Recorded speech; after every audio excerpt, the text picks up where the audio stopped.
सबसे महान शासक समझिए या सबसे महान आदमी समझिए, मनुष्य समझिए, आज उनकी जयंती है। आप सबको बहुत बहुत मुबारकबाद। तो आज का जो विषय है उसके मैंने दो भाग किए हैं। पहला ये है कि सम्राट अशोक पर ये लांछन लगाया जाता है कि उनका जन्म एक ब्राह्मण धर्मी परिवार में हुआ था, लेकिन कलिंग युद्ध में जो रक्तपात हुआ उसको देख के उनका मन विचलित हो गया और उन्होंने ब्राह्मण धर्म त्याग दिया, या उस टाइम जो भी था वैदिक धर्म था उसको त्याग दिया। उन्होंने बुद्ध धर्म अपना लिया और उसके बाद उन्होंने अपना राजकाज की तरफ ध्यान नहीं दिया, लोगों को सेना में भर्ती नहीं किया, कारीगरों की तरफ ध्यान नहीं दिया, और उसकी बजाय उन्होंने भिक्षुओं पर ज्यादा ध्यान दिया। और इससे क्या हुआ कि भारत की सैन्य शक्ति थी वो कमजोर हो गई, अर्थव्यवस्था कमजोर हो गई। और जब विदेशी आक्रमणकारियों ने भारत पे हमला किया तो हमारे पास योद्धा ही नहीं बचे थे, सिर्फ भिक्षु बचे थे। वो उनका मुकाबला नहीं कर पाए और भारत देश जो है विदेशियों का गुलाम हो गया। ये हमें, आप ये समझिए कि कॉलेज 10वीं से या कॉलेज लेवल की जो किताबें हैं हिस्ट्री की, उसमें भी ये हमें पढ़ाया जाता है कि ताकि हमारे मतलब जो अडोलिसेंस है भाई, अपनी जो टीनेज शुरू होती है वहीं से हमारे दिमाग में ये बैठ जाए कि भारत को जो गुलामी झेलनी पड़ी वह सम्राट अशोक की वजह से झेलनी पड़ी, बुद्ध धर्म की वजह से झेलनी पड़ी। अब स्टेज पे खड़े होके वो लोग बोलते हैं और कुछ अपने ही समाज से, जैसे थोड़े पिछले साल की बात है, बाबा रामदेव जो है उन्होंने स्टेज से ये बोला कि सम्राट अशोक की वजह से जो है, उनके बुद्ध धर्म की वजह से भारत देश गुलाम हो गया। तो मैं आज उस विषय पे बात करना चाहूंगा। एक्चुअली उन्होंने भारत को समृद्ध किया, ये इसका दूसरा पार्ट है।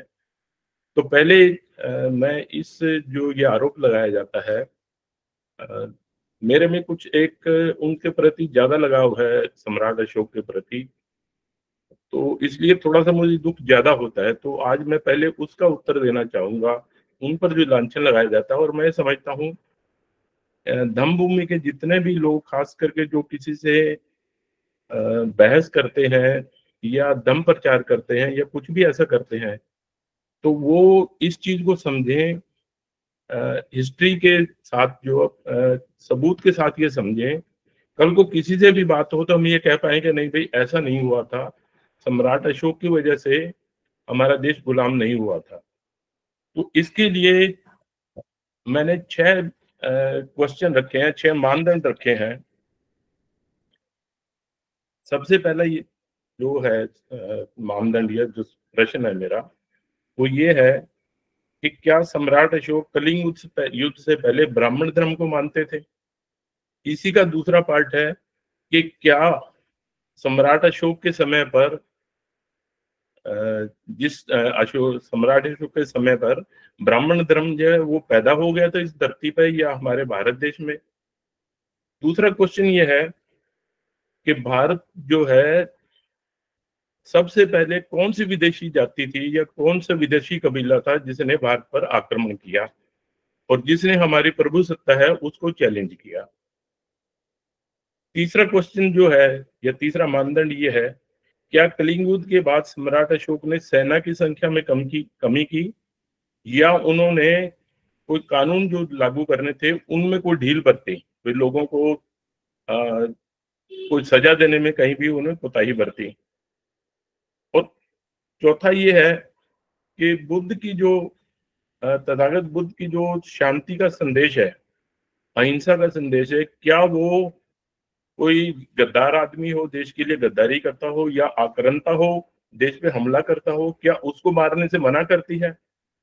और पांचवा क्वेश्चन जो है, मानदंड जो है, वो सबसे महत्वपूर्ण है। मतलब मैं जब इस विषय पे आया तो मैं सचमुच, मतलब इसको जब ये मैंने लिखा तो मैं इस बात पे चौंक गया इस पे। वो ये क्वेश्चन ये है कि क्या जो बाकी बहुत देश हैं, लंका है या इधर अपने नेपाल है, कंबोडिया है, ऐसे जो देश हैं, क्या वो देश भी बुद्ध की अहिंसा के कारण गुलाम हुए? और लास्ट क्वेश्चन मेरा ये है कि क्या ब्राह्मण की वजह से भारत की जो प्रभु सत्ता वो कायम रही, या उनकी वजह से हमारा देश गुलाम हुआ? तो पहला प्रश्न लेता हूं मैं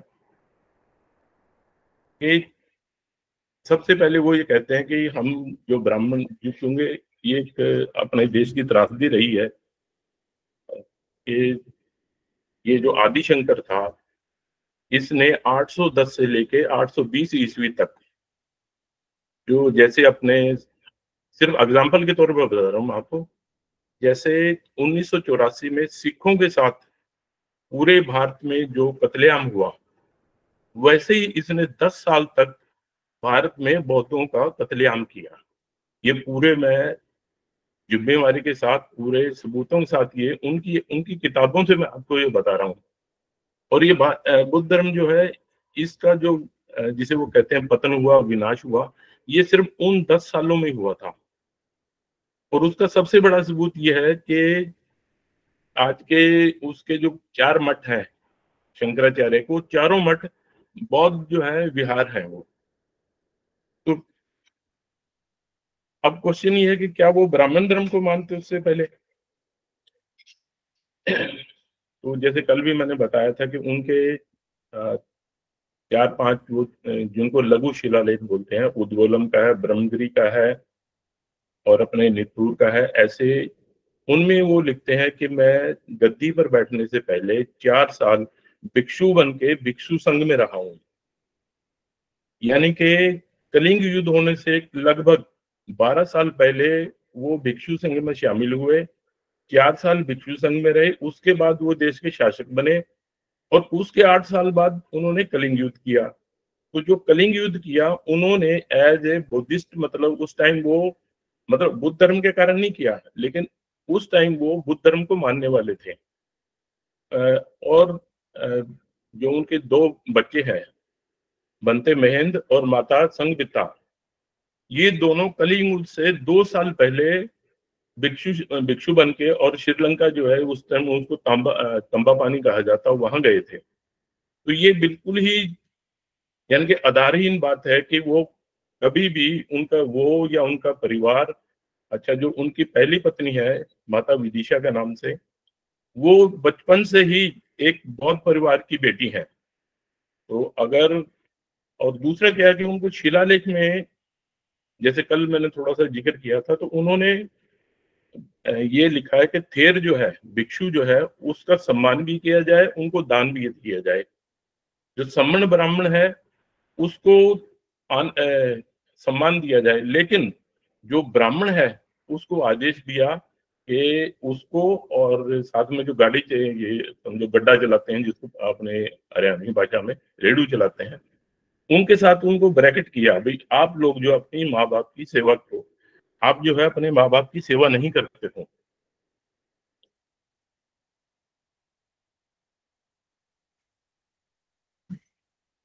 तो ये कहना कि उससे पहले वो अ, बुद्ध, उसको ब्राह्मण धर्म को मानते थे, ये जो लांछन है, ये लीगल टर्म में वाइड एबनिशियो है, यानी कि शुरू से ही आधारहीन है ये बिल्कुल भी।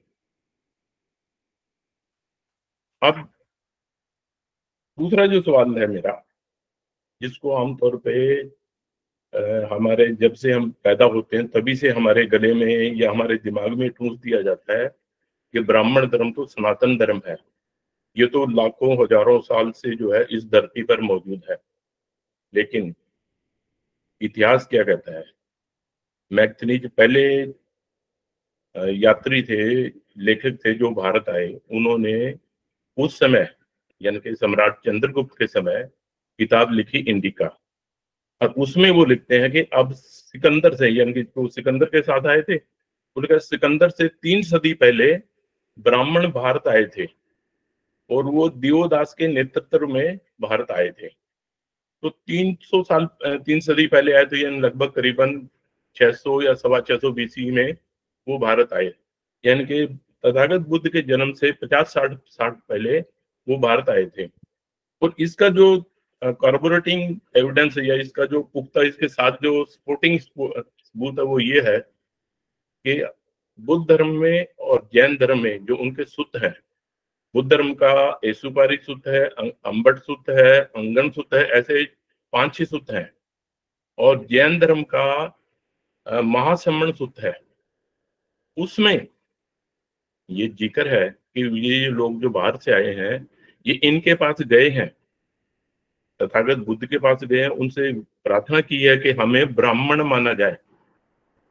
दूसरी जो हो सकता है मुझे इतना नहीं पढ़ना आया हो, मैंने ऋग्वेद पढ़ा पूरी अपनी कोशिश के साथ। उसमें किसी भी आदमी ने, जो ऋषि जिसने भी वो लिखा, मुनि नहीं होते थे वो, मुनि मतलब जो होते हैं जिसको मोना बोलते हैं पंजाबी में, सिर मुंडे यानी कि भिक्षु के लिए बोला जाता था वो। तो ये लोग जो है, उसमें कहीं भी किसी ने ये नहीं लिखा कि मेरे बाप का नाम ये है, मेरी ये कुल है, किसी ने भी नहीं लिखा। ये तो 13वीं-14वीं सदी में महिधर और सायन नाम के 2 टीकाकार हुए, उन्होंने उनकी जाति उनके साथ अटैच की है। तो उस टाइम उनका मतलब मुझे बहुत ये अचंभा होता है कि कोई भी आदमी उनमें से अपने कुल का नाम नहीं लिख रहा, उनको इस चीज से कोई मतलब नहीं था भाई हम कौन है। तो ये कहना कि भाई वो अब वो ब्राह्मण थे, तो ये ब्राह्मण शब्द उन्होंने बाद में अख्तियार किया यहाँ से। ये एक्चुअल में ब्राह्मण जो है वो सम्मण ब्राह्मण के रूप में भारत में होते थे। तथागत बुद्ध खुद कह रहे हैं, महावीर जैन खुद कह रहे हैं कि हम ब्राह्मण हैं। और उन्होंने तो महावीर जैन ने महासम्मण सूत्र में एक श्लोक है उनका, उसमें वो लिखते हैं, हे गौतम, आज के समय में जो झूठे ब्राह्मण हैं वो खुद को ब्राह्मण कह रहे हैं, और एक समय ऐसा आएगा जो असली ब्राह्मण है उनका नाश हो जाएगा और जो नकली ब्राह्मण है वो इस देश में राज करेंगे। ये बिल्कुल ऐसे ही लाइन उसमें लिखी हुई है। तो ये लोग जब आप ये सोचिए, अगर मैं किसी के पास जाके ये कहूँ कि भैया मुझे आपके यहाँ नौकरी रख लो, जस्ट लाइक वो ऐसा ही था भी मुझे ब्राह्मण कहा जाए। उस समय ये कहना कि उन्होंने ये अपना धर्म जो है भारत पे लाद दिया था, सभी भारतीय लोगों ने उनको मान लिया था, तो ये मानने वाली बात नहीं है। अगर वो लोग अपना धर्म या कायम कर चुके होते तो उनको महावीर जैन पे, तथागत बुद्ध पे जाने की जरूरत ही नहीं थी कि वो जाके ये मांग करेंगे हमें ब्राह्मण माना जाए। तो सबसे बड़ी बात तो ये है कि उस टाइम पे उनका धर्म जो है यहाँ लागू ही नहीं था। अब उसकी, जैसे बाबा साहब ने लिखा कि हिंदू धर्म को डिफाइन करना बहुत मुश्किल है, लेकिन उनका जो सबसे बड़ा वो है विद्वान है आज के आधुनिक समय का, डॉक्टर सर्वपल्ली राधाकृष्णन, उन्होंने एक डेफिनेशन दी है हिंदू की। वो लिखते हैं, हिंदू वह है जो वेदों में यकीन करता है और ये मानता है कि धर्म वेदों से निकला है। सिंपल भाषा में बता रहा हूँ, वो उसकी जो हिंदी वो अलग है। दूसरा ये है कि हिंदू जो है वो इस चीज को माने कि धर्म के 4 पाए हैं, धर्म अर्थ काम मोक्ष। तीसरा उसका ये है कि वो ये माने कि जीवन के 4 आश्रम है, ब्रह्मचर्य, गृहस्थ, वानप्रस्थ और सन्यास, ये 4 इसमें माने। और चौथा उसका है कि वो वर्ण व्यवस्था में विश्वास करे और ये माने कि ब्राह्मण सबसे ऊंचा है, क्षत्रिय उसके नीचे है, वैश्य उस दोनों के नीचे है और शूद्र जो वह सबसे नीचे है। तो इसको मैं शॉर्ट में थोड़ा कोशिश कर रहा हूँ बताने की। अब क्वेश्चन ये है कि अगर हम ये जांच कर लें, इस क्वेश्चन की पड़ताल करें प्रश्न की कि वेद जो है वो कब बने, क्योंकि राधा कृष्ण ने कहा भी हमारा धर्म तो वेदों से निकला है। अगर हम ये जांच कर लें कि वेद कब बना है तो हम ये पता लगा सकते हैं कि उनका धर्म कब बना है। तो पहले वेद को लेते हैं।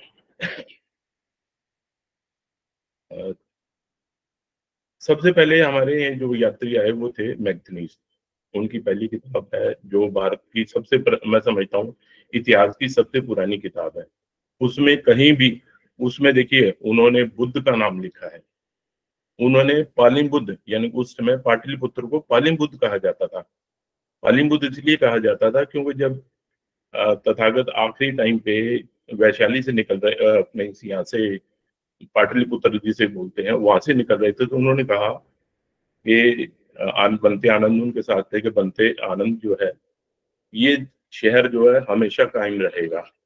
इसको सिर्फ 3 चीजों से खतरा है, पानी से, आग से क्योंकि वो लकड़ी का ज्यादातर बना हुआ था, और तीसरा आपसी फूट से। अगर ये तीनों चीज यहाँ इस शहर में नहीं हुई तो ये शहर कभी भी समाप्त नहीं होगा। अब लोगों ने ये कहा कि भगवान बुद्ध ने हमें आशीर्वाद दे दिया है, तो उन्होंने उसका नाम जो है पालिम बुद्ध रख दिया कि ये बुद्ध की पालित नगरी है। आज उन्होंने पलट के उसको, खैर ये अलग हुआ है, ये एक पाटली नाम की किसी औरत का उन्होंने कल्पना की। आज वहां पाटन नाम की 2 देवियों के मंदिर है पटना में भी, ये तो इस देवी ने बताया हुआ नगर है। तो ये इन्होंने इतिहास इस ढंग से बदला हुआ है। तो अब उन्होंने, मैगथनीज ने वेद का जिक्र नहीं किया। उसके बाद सम्राट अशोक के शिलालेख है। सम्राट अशोक के शिलालेखों में उन्होंने 5 बौद्ध किताबों के नाम लिखे हैं कि आप इन किताबों को पढ़िए। उपोस्त के समय, बुद्ध पूर्णिमा के समय, या और जो अपने बौद्ध त्योहार या उत्सव होते थे उस समय वो कहते हैं कि इन किताबों को आप पढ़िए।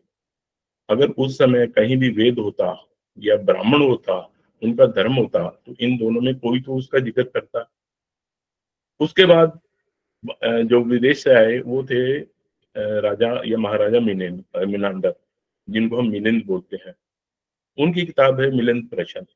उसमें उन्होंने बहुत सी चीजों का जिक्र किया, लेकिन उसमें कहीं भी ब्राह्मण या वेद का जिक्र नहीं है। ब्राह्मण का मतलब ये है कि नॉट एज ए, भाई वो बंदे का जिक्र नहीं है, भाई उनकी किसी भी बात का जिक्र नहीं है जो उनका दर्शन है। वे एक आत्मा होती है, वो मोक्ष होता है, समथिंग ऐसा करके, वो कहीं भी किसी उसका जिक्र नहीं है। तो अगर उनमें जिक्र, उसके बाद जो है भारत में चीन से जो है बनते फायान आए पहले 400 सदी के आसपास। उसके बाद 650 ईस्वी के आसपास बनते ह्यूनसांग आए, और उसके बाद 700 ईस्वी में बनते ईस्ट सिंह आए। करीबन उनमें वैसे तो अ, हजारों की संख्या में वहां से आए हैं लोग, लेकिन इन तीनों की किताबें बहुत मिलती हैं। इन्होंने, किसी ने भी वेद का जिक्र नहीं किया है, ब्राह्मण धर्म का जिक्र नहीं किया, सिर्फ इतना कहा है कि ब्राह्मण होते हैं, भिक्षु होते हैं। उन्होंने कहीं भी ये नहीं कहा भी कहीं यज्ञ होते हैं, जो कि यज्ञ जो है वेदों की जान है। अगर उन्होंने जिक्र नहीं किया तो इसका अर्थ क्या है कि उस समय होते नहीं थे वो। जो पहला जिक्र वेदों का किया गया है वो किया है अलबरूनी ने। अलबरूनी आए 1000 ईस्वी में। तो और शंकर ने जो है 810 से लेके 820 ईस्वी तक बुद्ध धर्म का नाश कर दिया। तो वो जो बीच का 180 साल या 200 साल का समय है, उस समय इन्होंने अपने वेद, महाभारत, ये वो जो भी है, ये सब किताबें उस टाइम उनकी रचना की। अब वो कहते हैं जी हमने तो वेद तो जो है ना जुबानी याद रखे, ओरली याद रखे। वो कहते हैं ये वेद श्रुति हैं और बाकी हमारे जो है वो स्मृति हैं। अब ये हम इस पे कभी भी, एक दिन मैं वैसे ही बैठे सोच रहा था, श्रुति का क्या अर्थ है? वो कहते हैं जी हमने सुना और आगे बता दिया। स्मृति का अर्थ ये भी हमने याद किया और आगे बता दिया। ये लिखे तो दोनों ही नहीं गए। क्या आप स्मृति को बिना सुने ही आपने आगे बता दिया? और कि जो श्रुति है आपकी, क्या उस आपने बिना स्मृति किए, बिना याद किए आगे बता दिया? ऐसा नहीं है ना। तो ये फिजूल की मतलब वो बातें बनाती है, ये तो हमारी स्मृति है जी, ये हमारी स्मृति है, ऐसा नहीं है। ये सिर्फ लोगों को बहकाने की, क्या बेवकूफ बनाने की उनकी एक कला है। ठीक है, उसमें पारंगत है वो बनाते हैं। आज भी बहुत बार मैं सोचता हूँ उनके पास ऐसा क्या है जो हमारे पास नहीं है। और एक्चुअल में देखो, जो हमारे पास है उनके पास तो कुछ भी नहीं है। उनका तो कोई अपना त्योहार भी नहीं है। ये जितने भी त्योहार हैं ये सब अपने हैं, उन्होंने अपने रंग में रंगे हैं। तो वेद पे आते हैं, घर चलिए उस टाइम, मतलब वो वेद का इन्होंने किसी ने जिक्र नहीं किया, अलबरू ने जिक्र किया, तो इसका मतलब है वो कहते हैं हमने याद रखे जब सम्राट अशोक उस समय 2300 साल पहले शिलालेख लिखवा सकते थे। जो पहली संगति हुई उसमें ये लिखा गया है कि भिक्षुओं ने बुद्ध, जो तथागत बुद्ध की वाणी है उसको लिखा था। ठीक है, अभी हमारे उस समय जो उन्होंने लिखा वो हमें अभी तक नहीं मिल पाया है। हो सकता है कोई समय आए ऐसा, कहीं दबा हुआ किसी पत्थर पे या ताम्र पत्थर पे कहीं भी लिखा हुआ मिल जाए, तो हमें ये पता लगेगा उन्होंने क्या लिखा।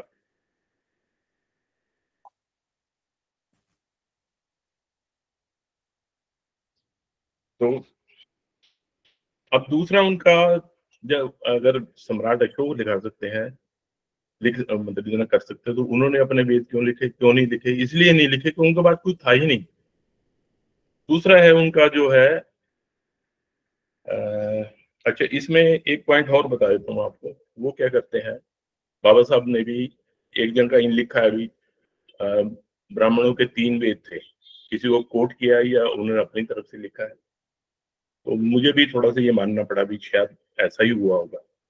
लेकिन जब मैंने बनते ह्यून-सांग की जो किताबें पढ़ी, उनके जो ट्रेवल्स अकाउंट पढ़े, उनमें उन्होंने एक शब्द इस्तेमाल किया है, चतुर्विद।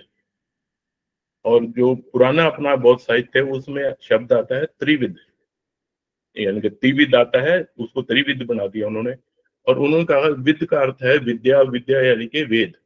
ऐसे ही उन्होंने जो बनते ह्यून-सांग ने चतुर्वेद शब्द का इस्तेमाल किया है, उसको उन्होंने बता दिया चतुर्वेद का मतलब 4 वेद। तो उन्होंने कर दिया बुद्ध के समय तो हमारे 3 वेद होते थे, और अब जो हमारे 4 वेद हो गए। लेकिन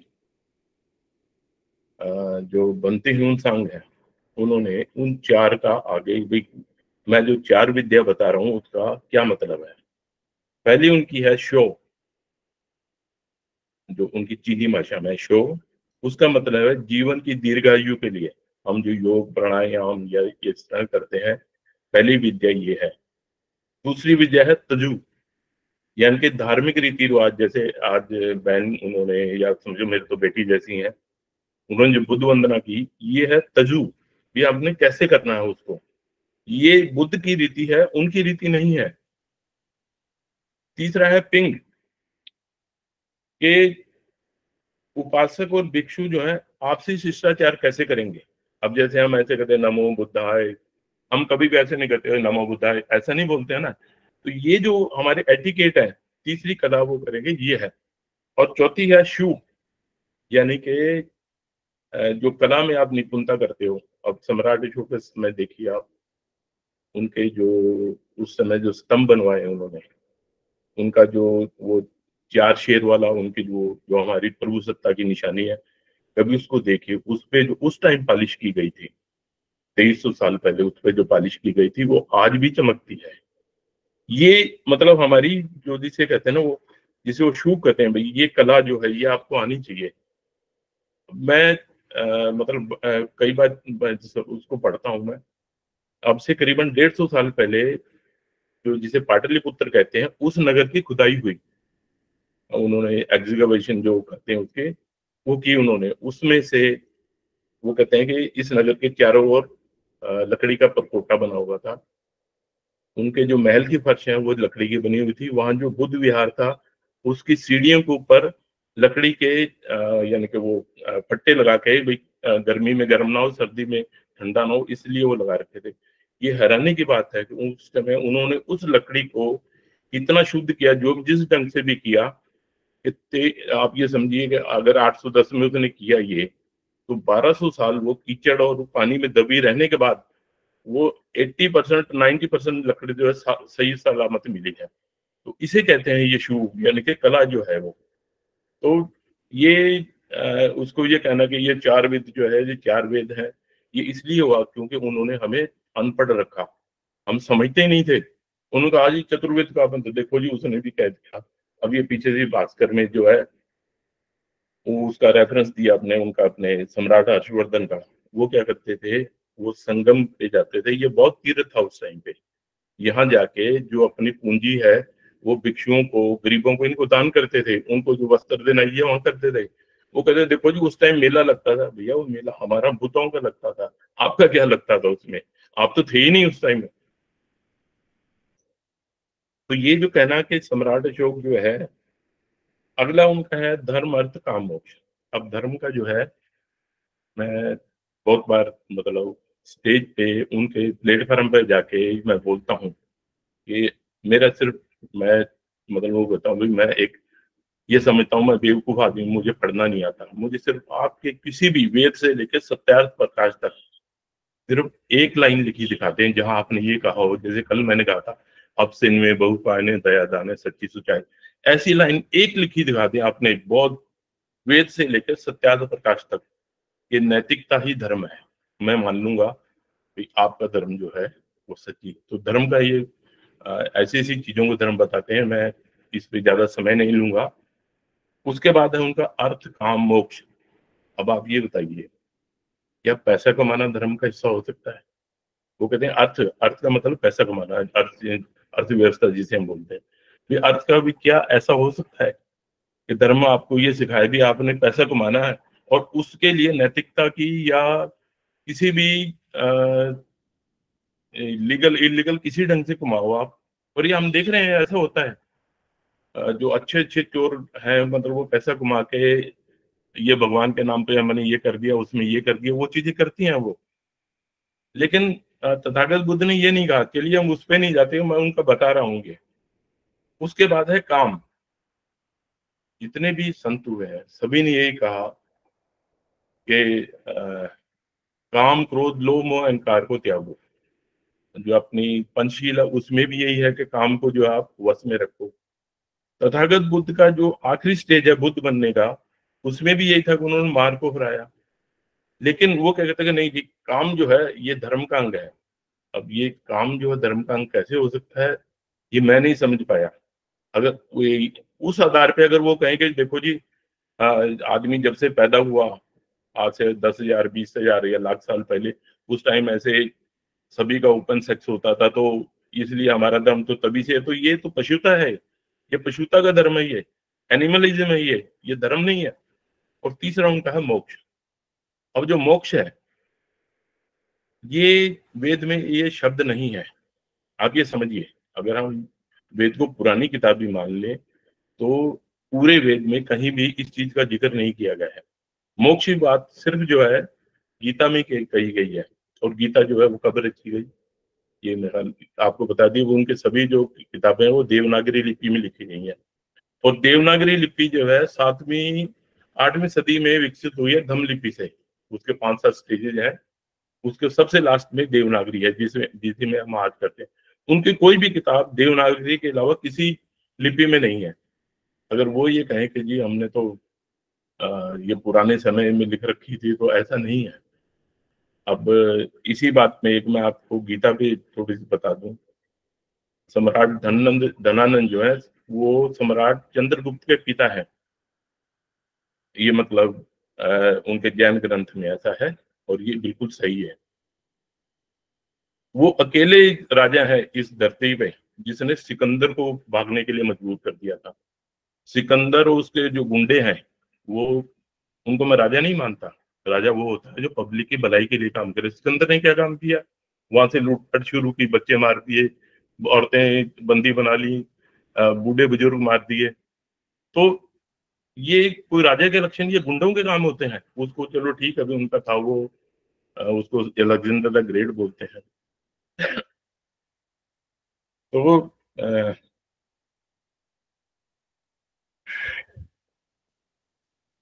बीच में पूरा चलिए। तो उस समय भी कोई मोक्ष की बात नहीं होती थी। मैं गीता की बात कर रहा हूँ, सॉरी दिमाग में से निकल गया।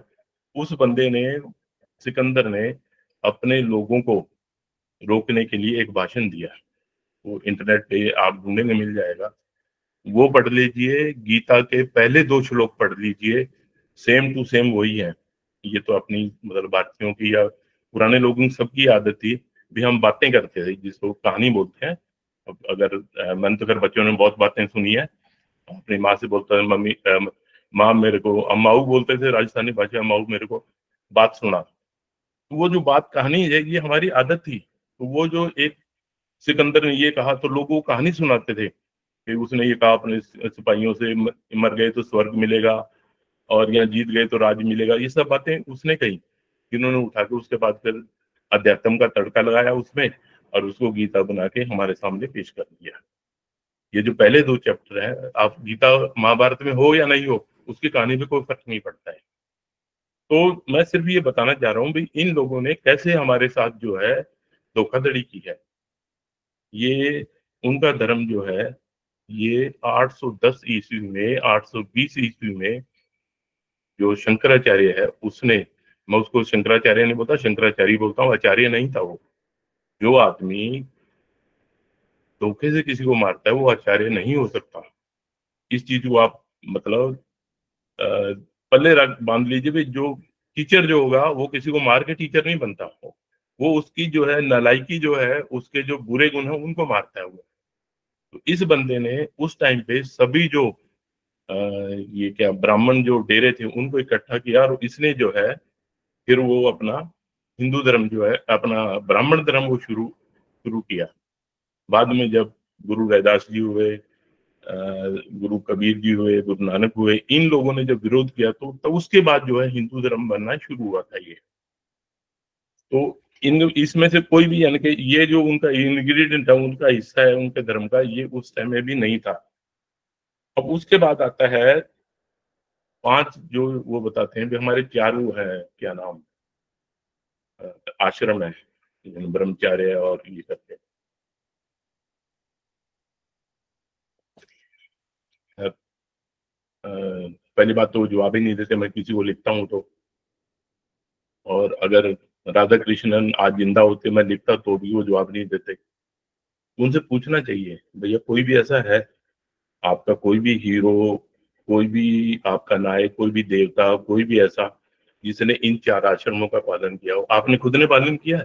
राधा कृष्ण ने कभी ऐसा हुआ है कि वो 25 साल पहले जिंदगी के वो ब्रह्मचार्य में रहे हो, उसके बाद फिर शादी कर ली, और उसके बाद फिर वो 50 साल के हो गए संन्यास ले लिया, और जंगल में चले गए, वानप्रस्थ हो गया, और लास्ट में जो है वो पहाड़ पे चले गए, 75 साल के हो गए? ऐसा तो नहीं हुआ ना, वो तो राष्ट्रपति बन के बैठे थे वहां पर। ऐसा कोई भी नहीं करता इनका। ये तो बेकार में उनको, लोगों को बेवकूफ बनाने के लिए वो कहते हैं जी हमारा वो है, ये हमारे धर्म ऐसे महान है जी, हम ऐसे जीते हैं। उसके बाद जो है लास्ट उनका आता है वर्णाश्रम। ये 4 वर्ण है। अब लोग मेरे से कहते हैं, बहुत बार बहस करते भी हैं तो, नहीं जी पहले वर्ण होते थे और जाति बाद में बनी। मेरा एक ही सवाल होता है, मुझे किसी भी एक आदमी का नाम बता दो जिसको अपने बाप का वर्ण नहीं मिला, वो वर्ण मान लेता है। कोई भी ऐसा बता दो कि बाप का वर्ण अलग हो, बेटे का वर्ण अलग हो। आपकी कहानियों में भी ऐसा नहीं है, असली जिंदगी तो छोड़ो। अगर बाप बेटे को बाप का वर्ण मिलता है तो इसका मतलब वो जाति है, उसकी वर्ण नहीं है। तो वर्ण होता है जो उसके गुणों की वजह से मिलता हो। तो अब चलिए हम इसका इतिहास देखते हैं, जो वर्ण ये व्यवस्था ये कब शुरू हुई। अब हमारे बहुत से लोग अपने बहुजन समाज के भी लिखते हैं, उन्होंने तक लिखना ही था कि बुद्ध जो है उन्होंने जाति के खिलाफ, अछूतों के क्या वो अ, अछूतपन के खिलाफ और इसके खिलाफ जो है संघर्ष किया। तो ये वहां तो इसको लागू किसने किया? ब्राह्मण जो, वो तो अपनी आइडेंटिटी मांग रहे हैं बुद्ध से, उन्होंने लागू कर दिया इसको। मैगथनी जाए, उन्होंने लिखा भी कहीं मैंने जाति देखी है? उन्होंने 7 उनके समाज के वो आए हिस्से जो है, उन्होंने ही कहा कि भारत में जाति है। उसके बाद जो है ये क्या नाम, अपने जितने भी लोग आए बनते जो, ये इनके नाम बताए मैंने, मिलन परिषद जो है, और लास्ट में जो अपने ये इवन के अशोक घोष ने, जिसने तथागत बुद्ध को क्षत्रिय लिखा, उसने भी जाति नहीं लिखी। जाति के वर्ग किसने वर्णन किया? अल-बरूनी ने 1000 ईस्वी में। उसने अछूतपन का भी जिक्र किया, उसने ये भी जाति का भी जिक्र किया। तो भैया जब आपका वर्णाश्रम ही 800 ईस्वी के बाद हुआ, तो अब उससे आपका धर्म पहले कैसे पैदा हो गया? तो ये कहना कि सम्राट अशोक जो है वो पहले ब्राह्मण धर्म को मानते थे, वैदिक धर्म को मानते थे, और बाद में बौद्ध बन गए, तो ये बिल्कुल ही गलत है ये।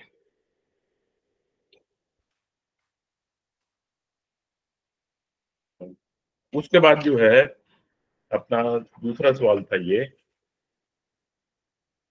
कि किस कबीले ने भारत पे आक्रमण किया? किस कबीले ने भारत की प्रभुत्व सत्ता जो है उसको चैलेंज किया? इतिहास में जाइए आप, भारत की प्रभु सत्ता पे सबसे पहला अटैक ब्राह्मण ने, जो पशु मित्र है, उसको पुष्य मित्र नहीं होता, पशु मित्र जो है उसने 184 ईसा पूर्व में किया है। उसके जो वंशज हैं, उसके जो परिवार के लोग हैं, वो आज सम्राट अशोक पे उंगली उठाते हैं कि इनकी वजह से देश गुलाम हो गया। अरे भैया आपने ही तो किया था, ये शुरुआत तो आपने की थी। ये ठीक है, एक शिलालेख है, उनका अपने तेलंग नरेश खारवाल का, कि मैंने 7 दिन के अंदर ही ये जो 184 में ये जो गद्दारी की, उसके 7 दिन के बाद ही इस पशु मित्र को यहाँ से भगा दिया। लेकिन उनके किताबों में लिखा जी पहले वो पशु मित्र वो शुंग वंश का राज रहा, उसके बाद काऊ का राज रहा, एक करीबन वो लिखते हैं 150 साल राज रहा। तो भैया जब 150 साल आपका राज हुआ तो उस समय देश गुलाम नहीं हुआ? पूछा नहीं जाना कि उनसे भी देश गुलाम नहीं हुआ आपका? आप तो यहाँ के थे ही नहीं, तो देश कब गुलाम हुआ हमारा? ये तो सबसे पहले तो आपका गुलाम हुआ ना। चलिए, अब वो कहते हैं कि नहीं जी, जब ब्राह्मण वो ये गद्दारी की उसने, उस टाइम तक वो भारत भूमि में समा गए थे, वो यहीं के वो नागरिक बन गए थे, जो भी अभी यहीं रह गए थे वो हम तो मान लेते हैं। अगर इस मानदंड को हम लगाते हैं तो उसके बाद जो लोग आए हैं, शक आए हैं, कुषाण आए हैं, हूण आए हैं, और तो क्या ये इनको इस मानदंड से नहीं जांचा जाना चाहिए? सबसे पहले आए महाराज मिलिंद जो है, यवन थे वो तो उनके दोस्त थे, दमित्री के जवाई थे वो, उनके कहने पे वो आए, उन्होंने कहीं खून खराबा नहीं किया। उसके बाद आए शक आए। शक जो आए, उन्होंने सिक्के चलाए तथागत बुद्ध के नाम से, उनका त्रिशरण का निशान बनाया सिक्कों पे, ये जो 4 आर्य सत्य हैं उनका निशान बनाया। ये मैं आपको पीडीएफ भेजूंगा, उसमें आप देख लेना ये भी क्या निशान बनाए उन्होंने। अब अगर ब्राह्मण यहाँ समा गए थे, आज ब्राह्मण की तो अलग आइडेंटिटी, कोई बता सकता है शक कौन है या यवन कौन है अपने में से जो भारतीय अब इस समय रह रहे हैं? उसके बाद कुषाण आए। अब कुषाण हमको बता सकते हैं, कोई भी बता सकते हो जैसे ब्राह्मण की अलग आइडेंटिटी है क्या उन लोगों की आइडेंटिटी है? अभी वो तो बिल्कुल ही भारतीय भूमि में मिट्टी में समा गए यहाँ पर, उन्होंने तो अपना सब कुछ छोड़ दिया। भैया अगर आप देश आपका गुलाम नहीं हुआ तो उनका गुलाम कैसे हो गया? उसके बाद उनका राजा है अपने लिच्छवी वंश का जो है, जिसे गुप्त राज बोलते हैं, वो गई, इनका पता ही नहीं है कौन है। तो अब उनका तो गुलाम कोई हो, मतलब वो तो भारतीय है, उनका तो महावीर स्वामी के वंशज है, तो उनका तो आप कह ही नहीं सकते इन्होंने गुलाम किया। उसके बाद आए हूण। ये और देखिए, हूणों ने आके जो अपना गुप्त साम्राज्य है इसका विनाश कर दिया, खत्म कर दिया। वो कहते हैं कि जी जो हमारा ये जो गुप्त वंश का जो राज था, ये ब्राह्मण धर्म का सवर्ण काल था, इसमें हर जगह अश्वमेध यज्ञ होते थे। उन्हें कुछ सिक्के दिखाए हैं उनका, मैं आपको पीडीएफ भेजूंगा, देखना आप, क्योंकि आज मैं कर नहीं पाया इस पे। कहते हैं ये देखो जी, ये उनकी महारानी खड़ी है, हाथ में खड़ग ले रखा है, इसने जो है ये अशुभ की यानी कि उसकी फोटो है, घोड़े की फोटो है, इसको ये अश्वमेध कर रहे हैं।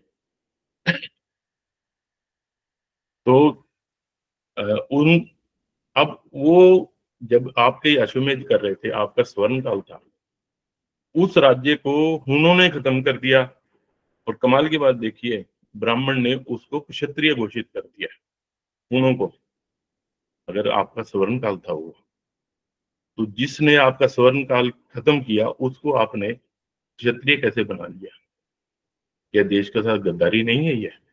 एक विदेशी ने आके आपका स्वर्ण काल खत्म कर दिया और आप उसको जो है अपने क्षत्रिय बना रहे हो, उसको राजपुत्र घोषित कर रहे हो। तो क्या ये गुलाम है? ये क्या नाम देश के साथ गुलामी नहीं, वो क्या नहीं, गद्दारी नहीं है?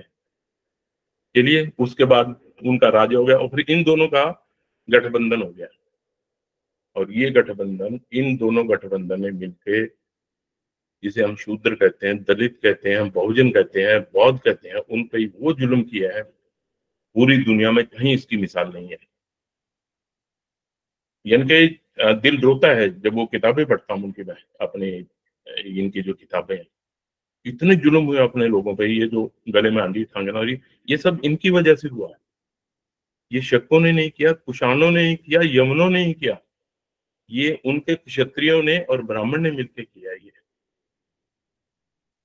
अगर अगर जिस देश की जनता को आप जाति में बांट के उन पर जुल्म करोगे और फिर कहोगे नहीं जी, ये जो राजा दमित्री के जो आए थे वंशज, जो यहाँ के बौद्ध धर्म अपना यहाँ बौद्ध का उन्होंने प्रचार किया, राजा वो थे अपने कुषाण के वंश के जो है, तो वो तो देश को गुलाम बना ले गए। लेकिन जिन लोगों ने भारतीयों को गुलाम बनाया उसको आप कह रहे हो नहीं, ये तो देशभक्त है। तो दूसरा क्वेश्चन ये था मेरा, ये तो था कि किस विदेशी ने भारत को गुलाम बनाया। अब तीसरा क्वेश्चन जो है, टाइम के लिए मैं कोशिश करूंगा जल्दी खत्म कर दूं इसमें।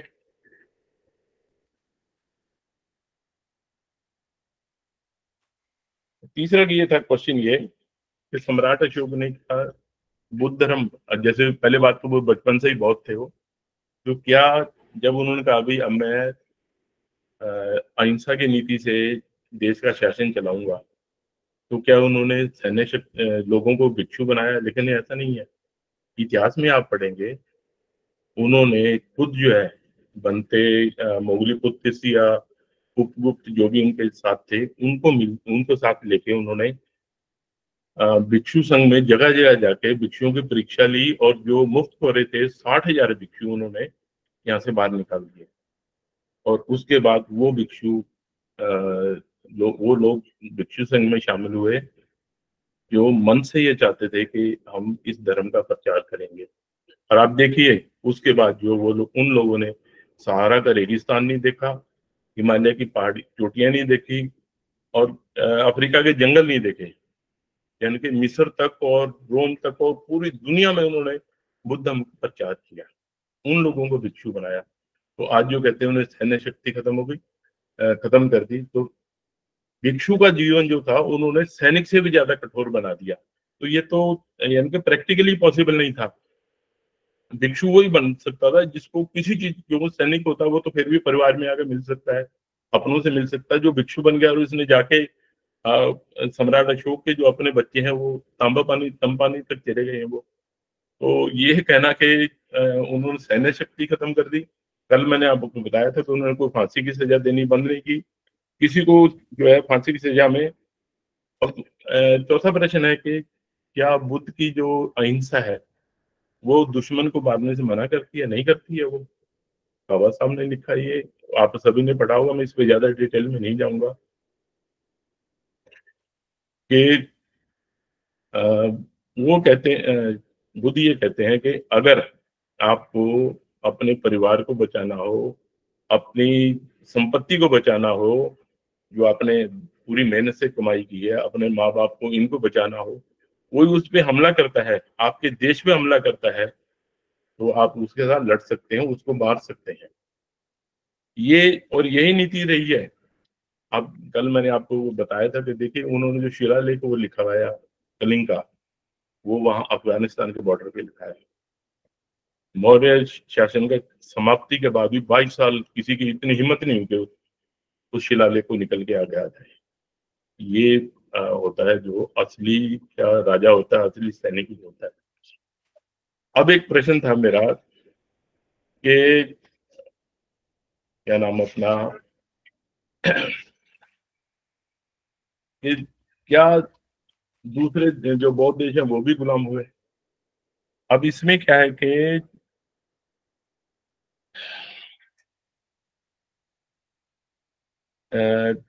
इस विश्व में जो है ना, इस दुनिया में सिर्फ जापान, मंगोलिया, थाईलैंड और नेपाल, ये 4 देश हैं, जापान, मंगोलिया, थाईलैंड और नेपाल, जो कभी किसी के गुलाम नहीं हुए।